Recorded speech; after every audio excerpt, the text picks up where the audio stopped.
想，在我们的汉语拼音里面 ，AI 就是爱的发音，所以归根结底，它还是要为人所用、为人服务的。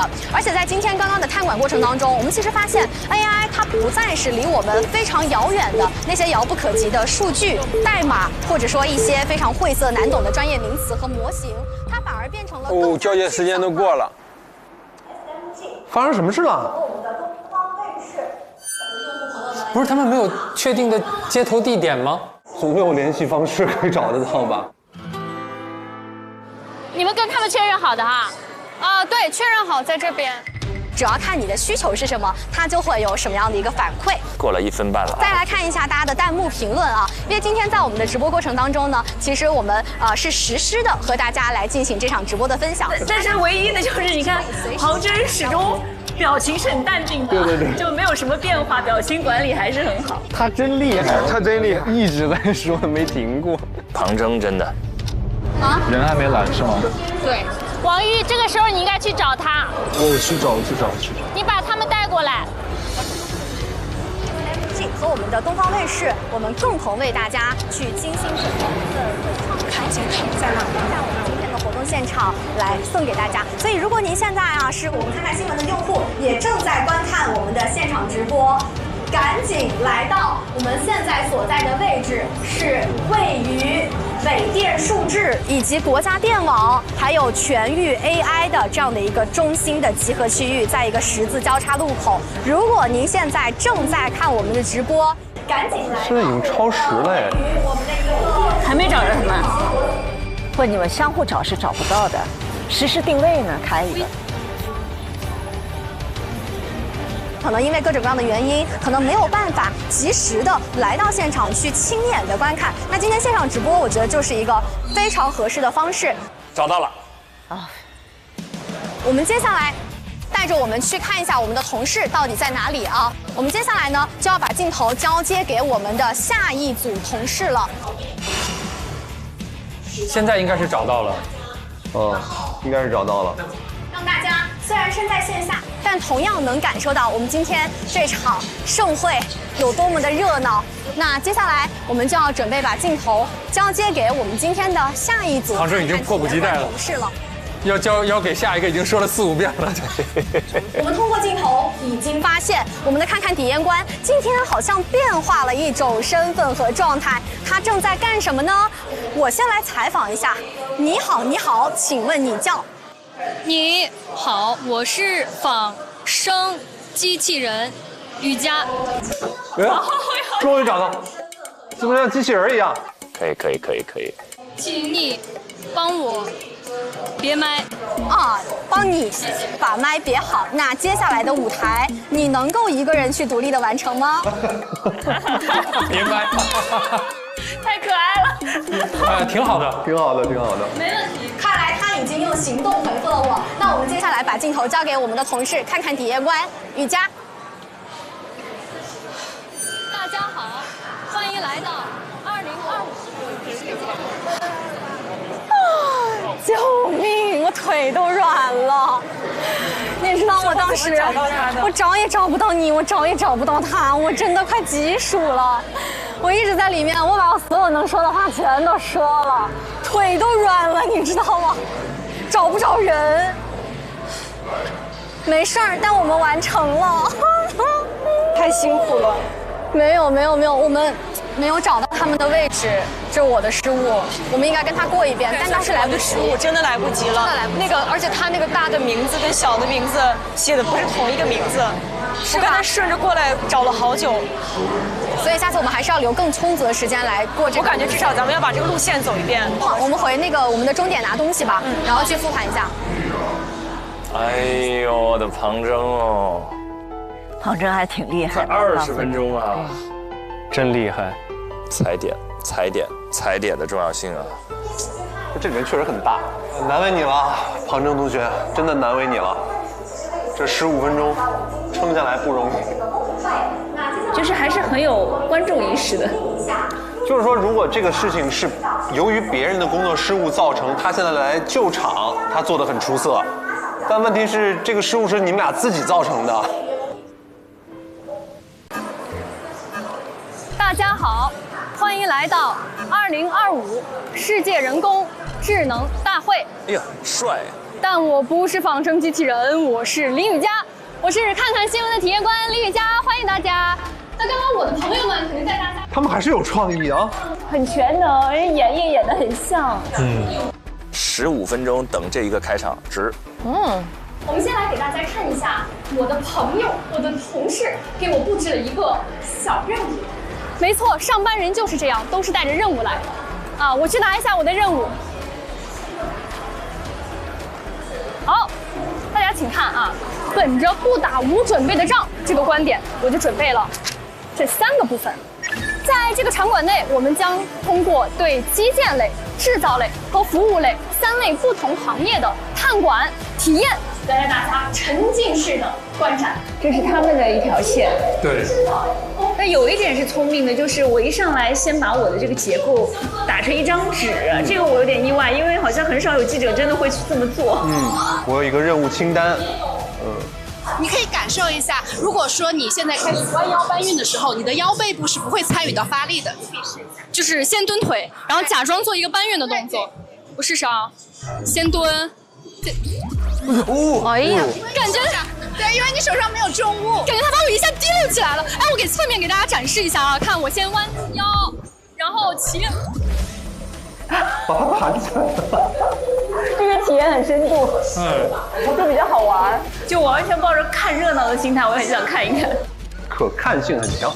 瑜伽的这个风格去做那个生活类的那个场馆多好啊！太自然了。哎呀，骑狗吗？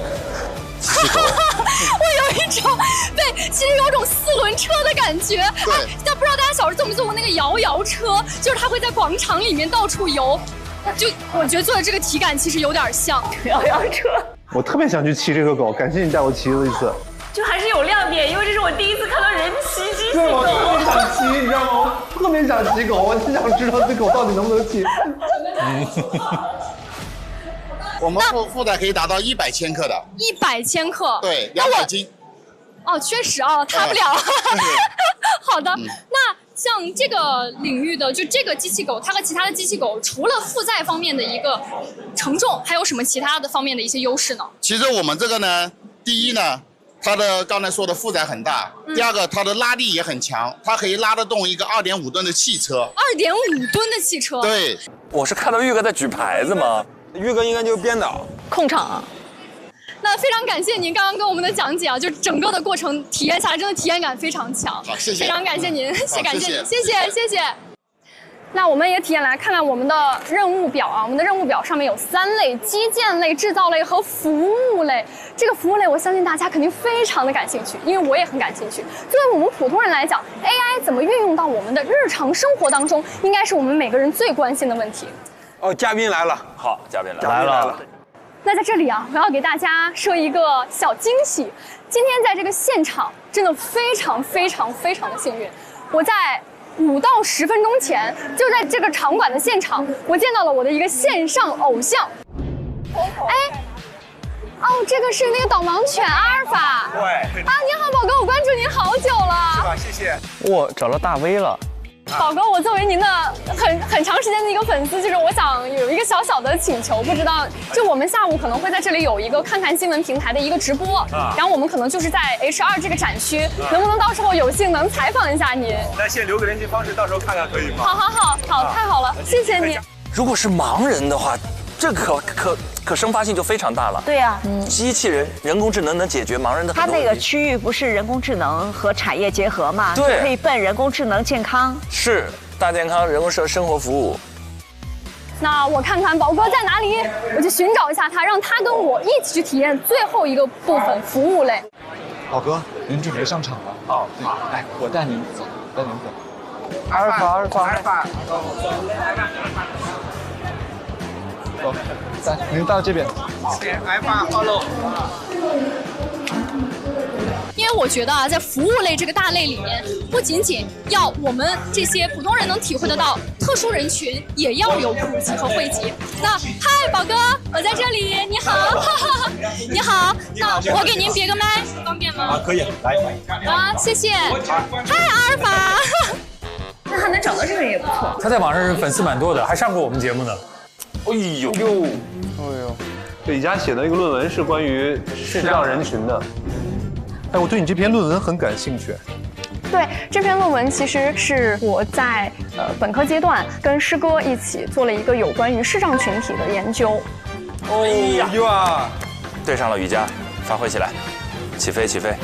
那我其实是想带您去体验一下腾讯展馆里面的一些语音交互方面的内容。哎，好呀。您带着阿尔法跟我一起走。行，好，走。阿尔法走嘞，好嘞。走吧。可以喊他一下就走喽。好的，阿尔法。好嘞。follow。阿尔法 follow 啊，跟上阿尔法哈。他好乖呀。平时都是他陪着您一起去中国的各个地方行走吗？对，他主要就是他干嘛那么着急啊？你把嘉宾的后脑勺留给镜头。他有点把机器给忘了，把摄像师给忘了。他就没有意识说镜头，我时刻要面对镜头，我的嘉宾要面对镜头。在这个面前有一个，哎，你好，我们想看一下这个内容，可以吗？我们可以一起看，可以吗？就这个内容，它是一个有关于盲人语音交互、无障碍设施这样的一个领域。哦，前面模拟了一个过马路的情境，我看到斑马线了。对，不是，要不您在这儿？好的，对，您在这儿稍等我一下，然后我后面先跟他们衔接一下。好。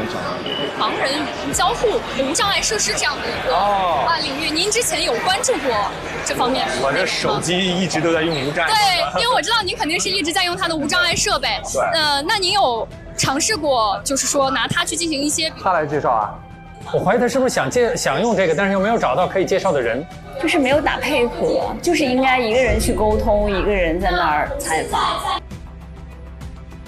啊，他们现在配合不够好，分工很奇怪。您在进行这种语音的手机的交互的时候，您觉得困难点在哪里呢？或者说 AI 帮助到了你什么？这两方面啊，其实我觉得你像手机的无障碍分了这个手机系统本身的无障碍，还有一个就是手机上的安装。比如说 AI 这个领域，它在行业里面或者在无障碍方面，您希望它在做到哪些点？是呢？对。然后呢，我可以帮您把它的屏幕翻转一下。玉哥一直有点着急，是在应该超时了。大模型在可能会分析你这个语义的内容，然后说接下来该怎么去解释它的意思。对，就是在我看来，这个看不见我的。30分钟了，加速。我觉着1个小时，那就是除了我们体验之外，我们可能要分出来，1/3的内容去聊、去访谈。所以他要后面有1/3 20分钟的嘉宾访谈。嘉宾访谈，这个在小屏直播里面太吃亏了。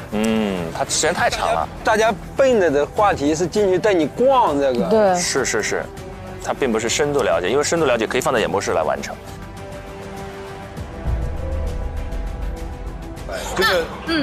就是在我看来，这个看不见我在说人工智能的 AI 工具，它是我的一个助理的。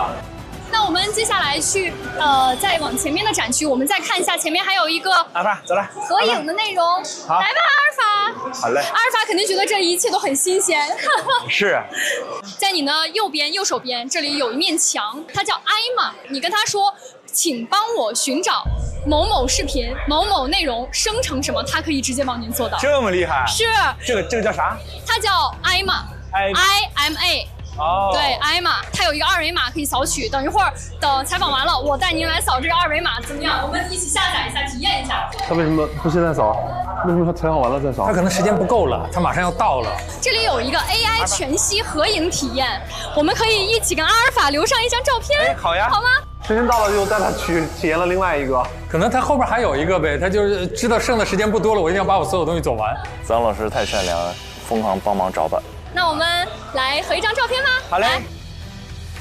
接下来就往腾讯外面的展区，我们再去参观，好吗？行，阿尔法走嘞。哎，全息摄影，它为什么这个全息摄影它的技术亮点在哪儿？给我看一下呀。他好像时间太赶了，之后就有点着急了。他已经不断的在做动作，但是没有在乎说受众看到的是什么，失去目的性了，失去观众视角。那接下来我就把我的小伙伴请上来。Hello， 你们好，大家好。Hello， 能跟我介绍一下这位嘉宾吗？就是宝哥，阿尔法。宝哥是我们的一个自媒体博主。好的，好的。来，宝哥站在再往您的前方走一步吧。我们刚才提到了大家都特别关心的技术，那2位对于这些技术真正的用到我们平时的生活，您觉得还有多长时间能够实现？一个应用者怎么觉得还有多长时间才能实现呢？这个问题是提技术方的。对。女士优先，女士优先。我转到这边来了。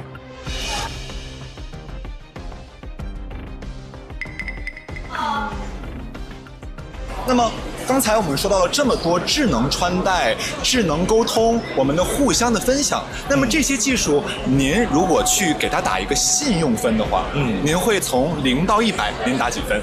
我觉得打80分吧，会打80分。是，所以这个包容度就是那20分，再给20分，提升空间。对对对。好，谢谢宝哥。不客气。那谢谢宝哥，谢谢阿尔法，拜拜。那你们再逛逛展哦。好，拜拜，再见，宝哥。谢谢。你觉得这2个人的分工是不是很奇怪？很奇怪。我感觉宝哥跟阿尔法有点乱入了，就是在他们之前的那条线之外，突然有一个变量，他又想把他们融在一起，又想把盲人的部分针对出来。对。那么下面啊，我也为你请到了一位好朋友，那么他会带我们一起来继续的云游展馆。教授，应该是20分钟留给嘉宾啊。让我们有请郑教授。欢迎郑教授。欢迎郑教授。您可以让郑教授站在中间。郑教授，您在中间吧。好。那我为大家先简单的介绍一下我们的郑教授啊。郑教授是我们复旦大学服务学院的教授和博导，同时呢也是上海市一网统管城市数字治理的实验室主任。同时啊，郑教授还有一个非常有趣的身份，就是郑教授本身也是一位科普博主，他会为我们讲授很多的和我们人工智能、城市治理、数字治理相关的观点和想法。哦，这才是郑教授是他们请来的。哦。这个嘉宾长得，嘉宾长得也是不错的，权威性也够，然后还做科普会说，看看啊，看看是怎么使用这么重磅级嘉宾。对，其实嘉宾用好了，一定是非常细的。其实您也是我们人工智能大会的老朋友了，已经参加了很多年了，对这里其实已经不陌生了。那么从您本身的研究来看，和您的经历来看，您会认为有哪些技术是真正落地实现了？他们这样的比例是怎么样的？好，比例其实还很难说，应该看具体的场景。比如说有些场景比例比较高，现在我们都已经在用的，在一些手机上、移动端上的这样类似于豆包啊、类似于 Kimi 啊这样一些，那确实普及率很高。因为最近注意到我爸爸他都快80岁了，他也会用这些啊，那说明他的普及率很高。包括有些翻译软件，大家发现普及率很高。但是呢，有一些像刚才这些具声技能，它目前基本上家庭里还不会出现，它更多的在展厅，在比如春晚上会看到。所以其实也看具体在哪个场景或者哪个行业，它的这个普及率是不一样的。那最终普及率高低还是跟刚才讲的一样，成本收益啊，是否真正带来益处啊，风险高低啊，信任程度啊，所以大概是这样的情况，各个场景都不一样。是的，也就是说，我们当看到这么多炫目的理念、概念、技术的时候，我们会发现他们在一个展览里，但却做了跟展览毫无关联的事情。现在做的这个东西可以放到演播室里去。对啊，这段在马路上也可以做，在演播室里也可以做，在哪儿做都行。但是他们选择了在展览里做。既然在现场嘛，就现场为王啊。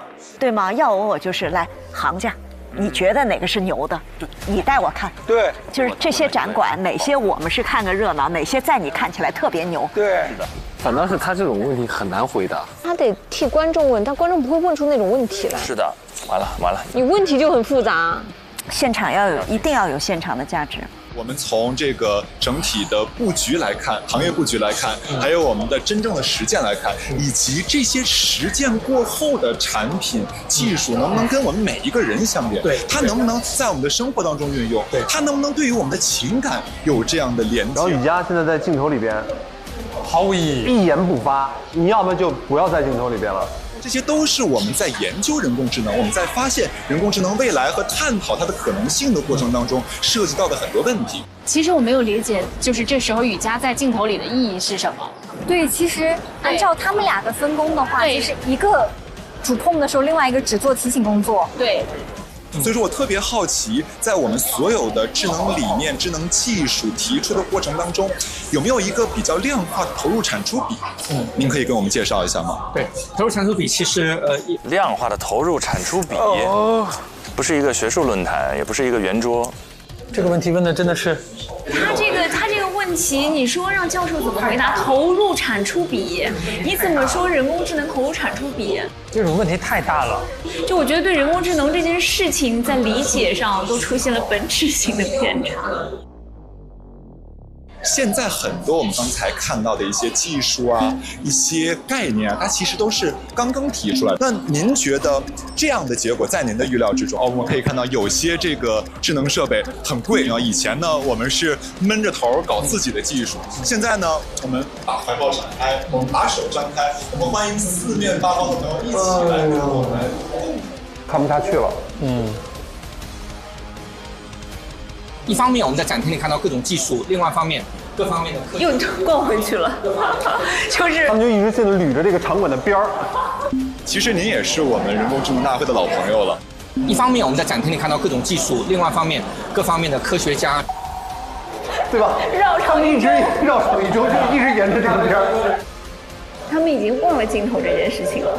总体感觉我觉得很急，就什么都是急吼吼的。我觉得就是用盲人做嘉宾是一个要求非常高的事情。对，你要时刻关注到他的需求、他的障碍，然后还要考虑到你跟他在一起，然后观众看起来的感觉怎么样。就是其实是一个好的想法。对，但是没做好。我看他们直播，我是会看不下去的。你既看不到亮点，对，也看不到就是你到底明白了啥，对吧？是，就感觉他们自己在讨论，然后跟观众没有什么链接。对。期待我们最后这一组逆风翻盘，异军突起。说不定他们有奇招，我感觉有可能。他那两扇子一出，我就觉得。我刚刚看了他们3组的直播，其实大家的问题其实都是差不多的。我觉得实话说，问题问的都好，都琳琅满目的。我们的点还是那样，就我们一定要强调，我们互怼。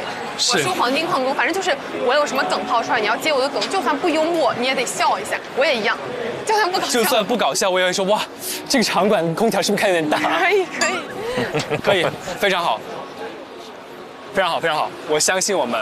没问题。好，那我们第3轮的这样的一种智慧型的讨论，包括呢我们会深入各个行业的讨论，就告一段落了。那么我们的小伙伴们呢，已经在我们新的场馆跟我们进行我去找一下下一组的点位吧。